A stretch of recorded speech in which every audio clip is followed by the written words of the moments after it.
Presenting The Whisperer, starring Carleton Young.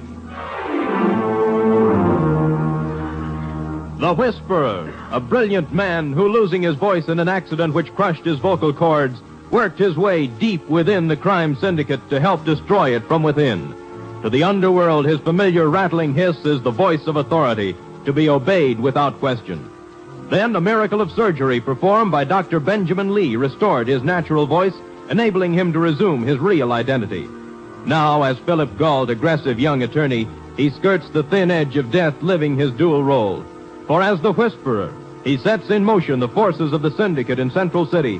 Then, as Philip Gault, uses his knowledge to fight the organized network of crime which seeks to control the fate of millions in cities and towns across the nation.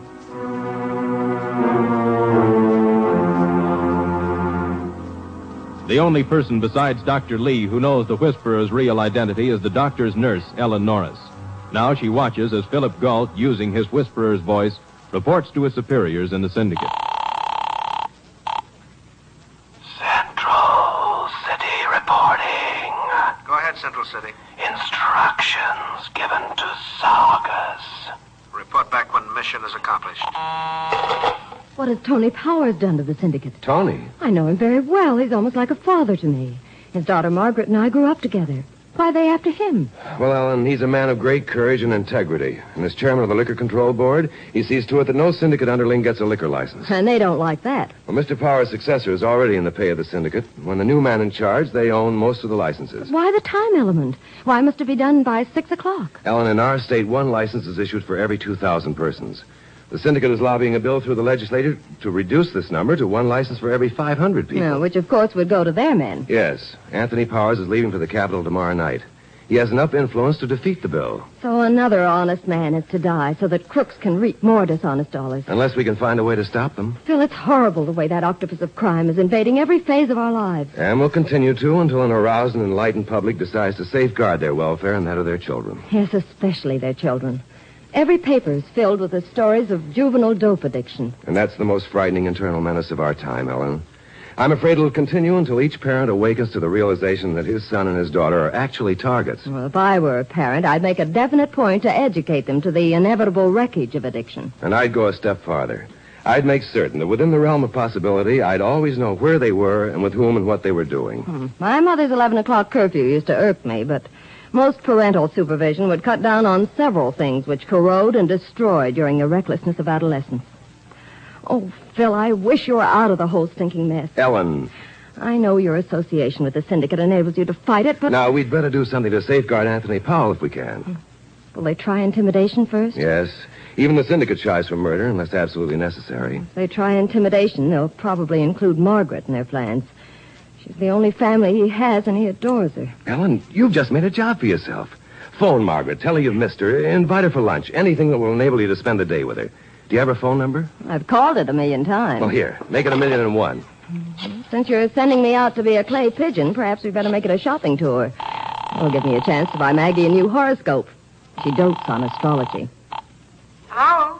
Is this a good day or a bad day? A good one, but my horoscope says to be aware of old friends. Who is this? Ellen Norris. Ellen, I haven't seen you in years.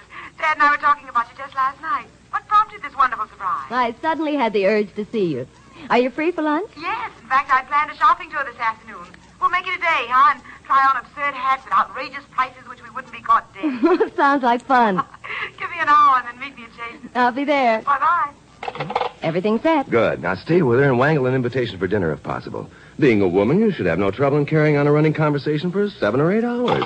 Now, I'll call Powers and warn him to take precautions. Anthony Powers.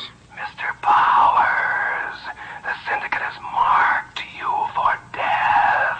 Isn't 2 calls in an hour rather putting it on thick? If you resign... I don't know you or the other man who called, but I do know whom you represent. And you can tell the scum that hires you that I don't scare and I can't be bought. He hung up. Saugus had already called him, Ellen. Now, while you're getting ready for lunch, I'll invent a mythical client who has 1,000,000 questions to ask about applying for a liquor license. I'll give Anthony Powers a bodyguard without his knowing it.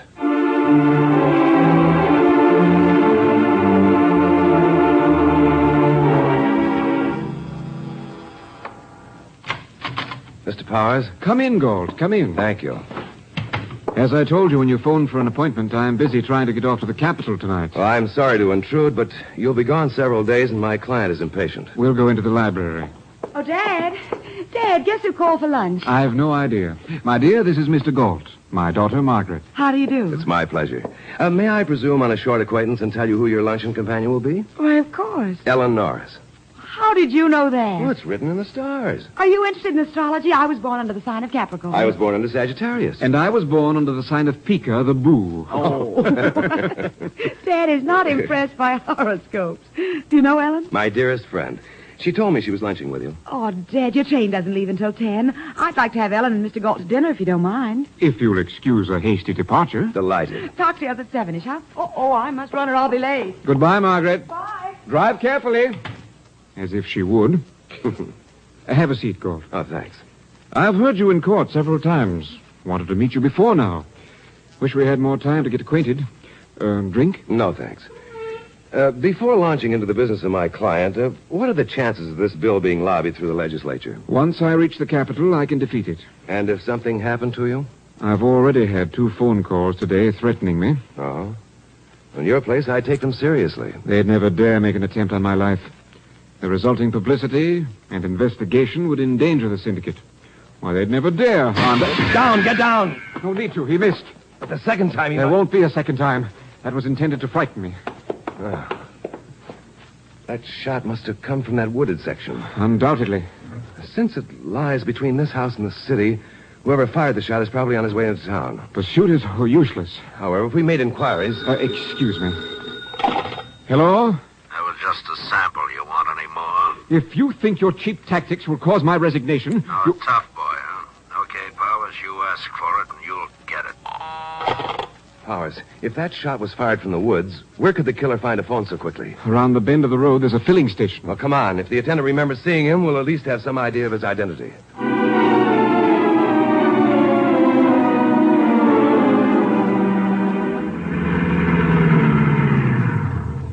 Welcome. Fill her up? Nothing, thanks. Okay, I'll clean your windshield. Hey, how about a complete service today? Lubrication, wash job, front wheel repacked, upholstery dusted, battery water checked, new air put in your tires for only $7.95. No, thank you. We only... you better have it. You save $4 that way. Hey, how about filling the tank? This is important. Well, you think selling gas ain't? How far would this baby run if nobody showed... Shut up. Huh? I said shut up. Oh, hiya, Mr. Powers. Didn't recognize you. You usually come in that old wreck. Never mind. About 3 minutes before we drove in here, an hour ago, a man stopped, made a phone call, and left. Well, how do you know? You an astrologist? Hey, I was born under the sign of... Taurus the bull. Yeah. But tell me about this man. Oh, you tell me. He's your guy. What do you look like? Well, he was, kind of medium. Medium height, medium weight, medium width, medium what? Oh, just medium. Would you know him if you saw him again? Oh, look, mister, I don't miss much. Then you would know him. No. What model car was he driving? 47. 47 coupe, 47 sedan, 47 convertible, 47 what? 47 car. Oh, great. What color? Color? Blue, green, red, two-toned? No, none of them. No, I think it was... Was what? Dirty. Yeah, I remember trying to sell him a wash job. Young man, a woman's life depends upon your remembering these things. Well, gosh, Mr. Powers, I'm sorry, but... Hey, why don't you ask your daughter? Why? What has Margaret got to do with this? Well, she passed by right after this guy phoned, see? He asked me if that wasn't Margaret Powers, and I said yes, and then he tore out of here right on... Hey, don't forget me now if you ever want to complete service down We're having lunch at Jason's. Open it up, Gault. I'll fix any tickets we get. Margaret's my one weakness, and they know it. There's only one thing in the world which could make me resign. Her safety.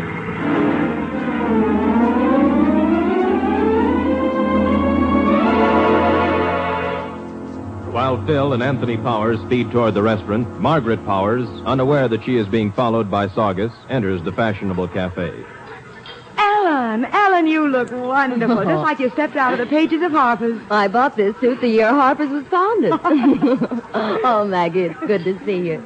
The last time was the night we split a blind date. As I remember it, they deserved an even worse fate. Famished? I'm too excited to be hungry. Oh, well, then let's window shop until we work up an appetite, huh? Okay.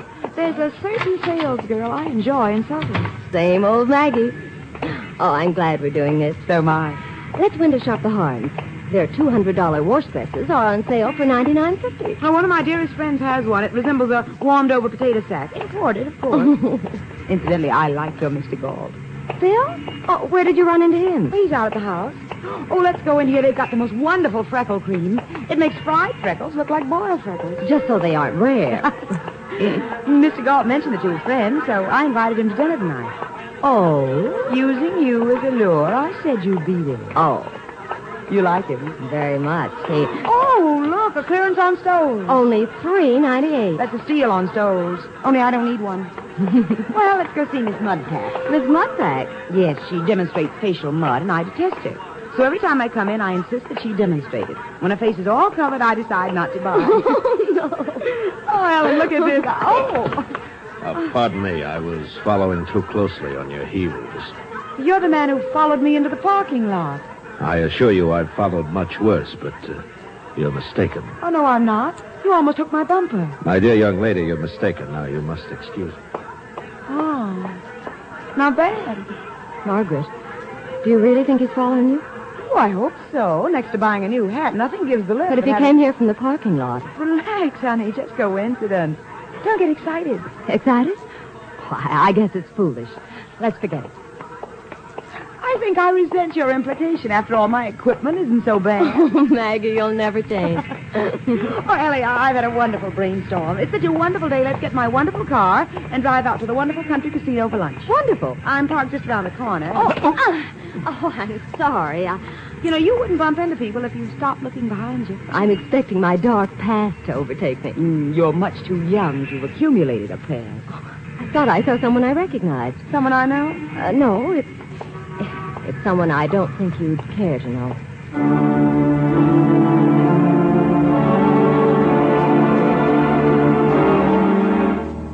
A few minutes later, Anthony Powers and Philip Gault double park in front of Chasen's. Phil runs quickly into the restaurant and almost as quickly returns to the car. She wasn't there. They met in the lobby and then went somewhere else. Trying to find them in this shopping crowd would be almost impossible. Yeah, that's in our favor. Killer will either lose her in the crowd or be unable to get close enough to harm her and still make his getaway. Gault, shall I call in the police? Whatever you think best. It might force his hand. Is she in real danger? I don't know, Powers. I can't answer that.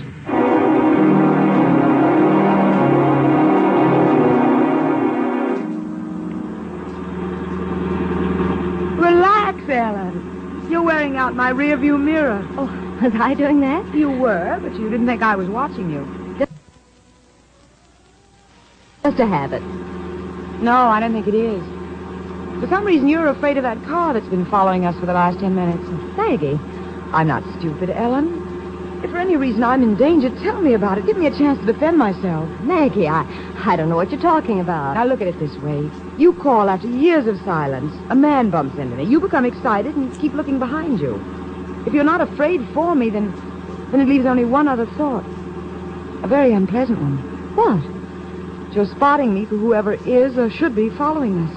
Maggie, I give you my word that isn't true. I wouldn't do... Oh, what is it? That car behind us is speeded up. Why, it's the man from the department store. Oh, this is too much coincidence. Turn up the side street, quickly. He's turning too. I don't like this. Maggie, pull over to the curb. Well, it's too late for that. And throw on the brakes and duck.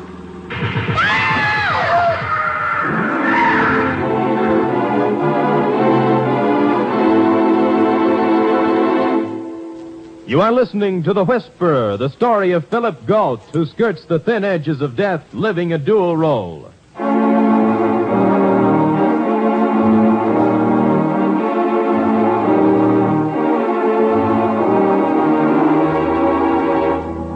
Philip Gault, known to the underworld as the Whisperer, has ordered the syndicate's imported killer Saugus to force Anthony Powers to resign from the Liquor Control Board.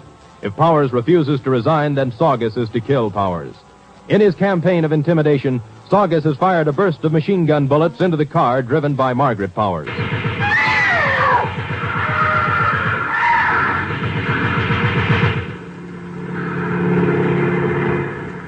Maggie, are you all right? I'm wiggling my fingers and toes. They say if they work, you're alive.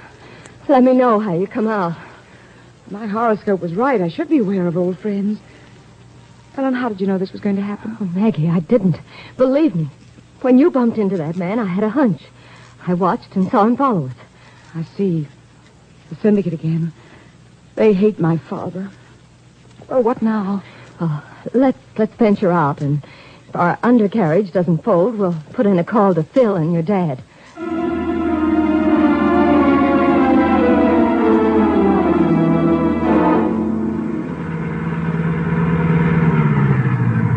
Gault, if Margaret isn't here, I'm calling in the police. I think that's very wise. Perhaps that's her. Or news that she's been... Steady. Hello? Dad? Margaret, are you safe? Well, I'm shaken and bruised, but how did you know about the accident? I'll tell you later. Was Ellen injured? Oh, no. She wants to talk to Mr. Gault. All right. Ellen wants to talk to you. Right. Hello, Ellen.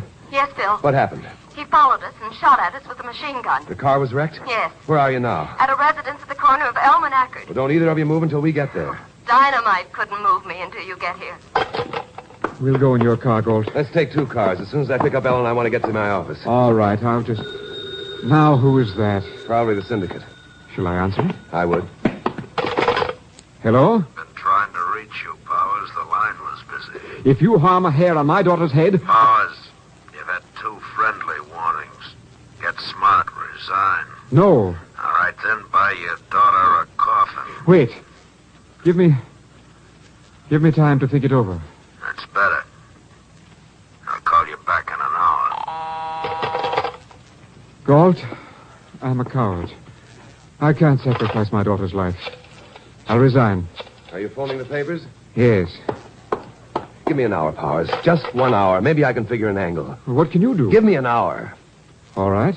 1 hour. No more. But, Gault, I don't think it'll do any good.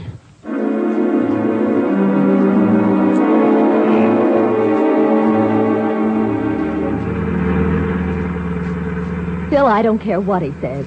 Tony Powers is not a coward. Why, he holds our nation's 2nd highest award for bravery. Oh, I didn't know that. He served under Ridgway in World War I. Margaret and I used to play Red Cross nurse, and we'd decorate the boy heroes by reading the citation and pinning the medal on their chest. Ellen, if you don't mind, I'm racking my brain. I can't help it, Phil. Your dirty syndicate has won this fight, and a wonderful man's entire life is crashing around his head. Ellen, who did you say he served under? Ridgway. Ridgway. Ellen, I've got an idea. Before we go into my office, count under your breath when I say go. When you think 15 seconds have elapsed, say time. What? It's important. All right. Go. 1, 2, 3. Time. 11 seconds. Come on. What's it all about? You speed it up. I've played that before. Everyone speeds up. I got to call the syndicate. What's it all about? They can't kill Margaret. Powers would never stop fighting them. So he is their real target. Operator, New York, circle 1798. Saugus must strike tonight. Tomorrow will be too late. For if Powers reaches the capital, he can table that bill indefinitely. Now I think I know how we can remove Saugus permanently from the scene. Shh. Circle 1798. Central City. Go ahead, Central City. All attempts to intimidate Powers have failed. Go on. Powers and daughter are staying on the 2nd floor of their home under heavy guard. Can machine gun be brought to bear on level trajectory? Impossible to use machine gun. Well, what do you suggest? Tonight, Anthony Powers will have 2 guests for dinner. At exactly 8 o'clock, the French doors upstairs will be opened. How does this help Saugus? A hand grenade tossed through the French doors will kill everybody in the room. Congratulations, Central City. Saugus will be so instructed. Phil, you really fixed it. Now, instead of one person getting killed, we all get it. Now, hurry, Ellen. We've got exactly 20 minutes to get back to Powers and ask his cooperation.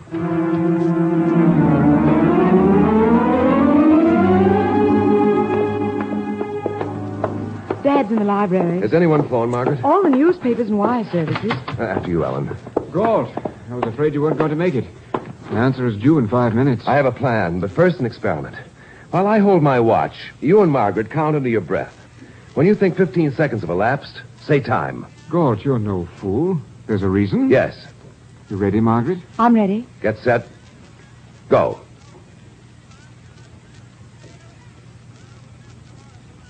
Time. 9 seconds. Time. 11 seconds. So? Mr. Powers, you served in World War I. I did. Handle hand grenades? Yes, of course. What is a grenade's greatest danger?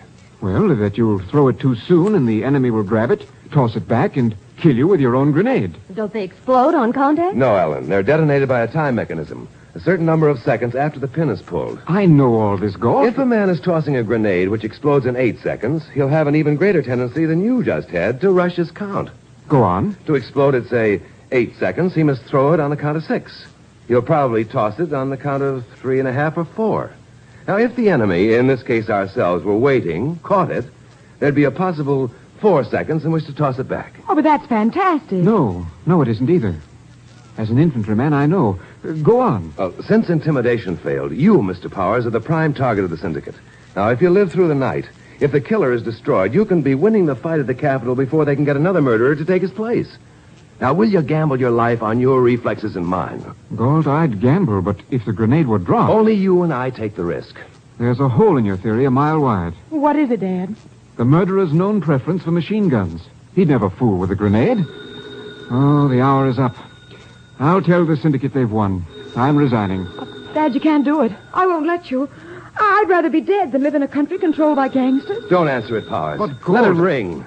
Mr. Powers, lawyers, like doctors and newspaper reporters, have sources of underworld information that are unimpeachable. What do you mean? Since I left here this afternoon, I know that a grenade is to be thrown into your upstairs dining room at 8 o'clock. How do you know? I can't reveal my source, but I'll stand right beside you and bet my life that the information is true. I can't take the chance. Margaret and No Ellen... harm will come to Ellen or Margaret. Take the chance with me. If we win, the entire state benefits. All right. I'll do it. You took your own sweet time answering. What's it gonna be, Powers? Tell the syndicate they know where they can go. That's final? Very final. It's your funeral. Well, Gault, we've committed ourselves. Shake? Shake. I've always wondered how a guinea pig feels. We'll know for certain tonight.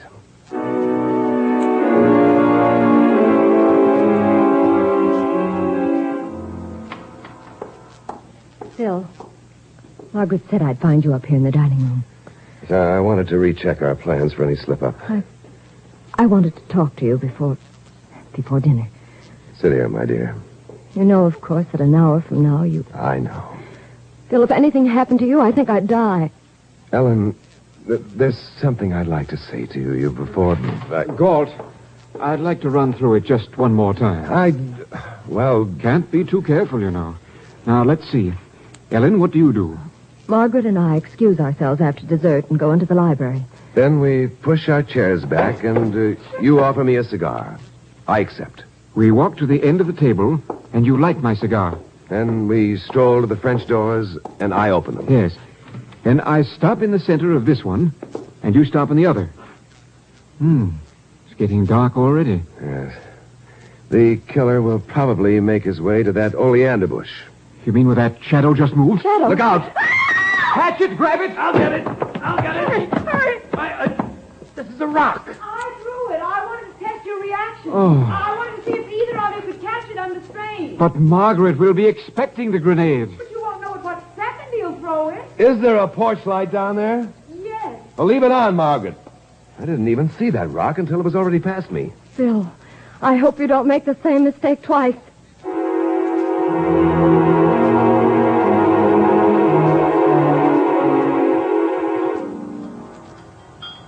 Ellen, you must make a pretense of eating. I can't. This dessert is choking me. And you too, Margaret. This must appear to be a normal dinner party. 2 minutes of 8. Phil. Margaret, you rise. No, I... Do as he says.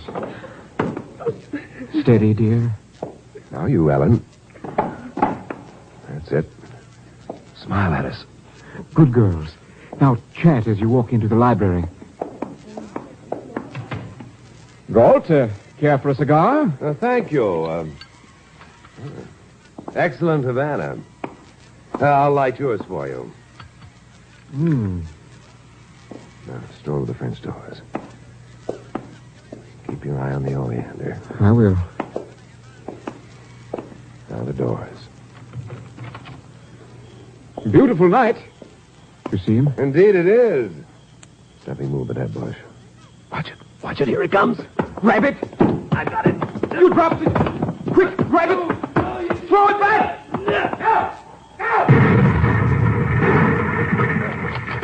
Phil, Dad! Oh, Dad! Oh, thank God. Phil. There, dear. Cry if it'll make you feel better. Ellen, it's all over. Everything's all right. Oh, Gault. Yes? Can I offer you a drink? You certainly may. Good. And while you're getting yours, bring me a double. My legs have just turned to buttermilk.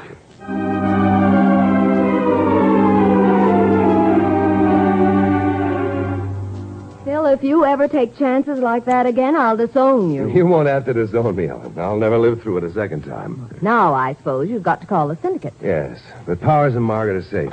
The syndicate is lost. Hello, operator, give me New York. Circle 1798. Dinner afterward? No, I must rest up for my shopping tour tomorrow. But you went shopping today. My horoscope says tomorrow is a day of potential explosions. Guard against them. And that's just what I'm going to do. Oh. I'm going to buy a bulletproof vest. Oh, no. Circle 1798. Central City reporting. Go ahead, Central City. Sagas held on to grenade too long. State police have taken Powers and his daughter into protective custody. I see. For further instructions, call Denver at midnight. Denver at midnight. The Whisperer.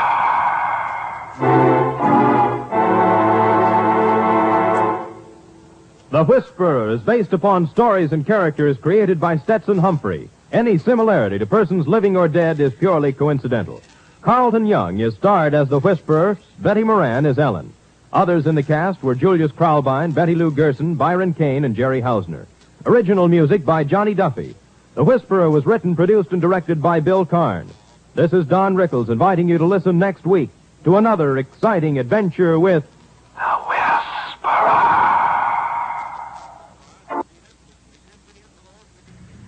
This is NBC, the national broadcasting company.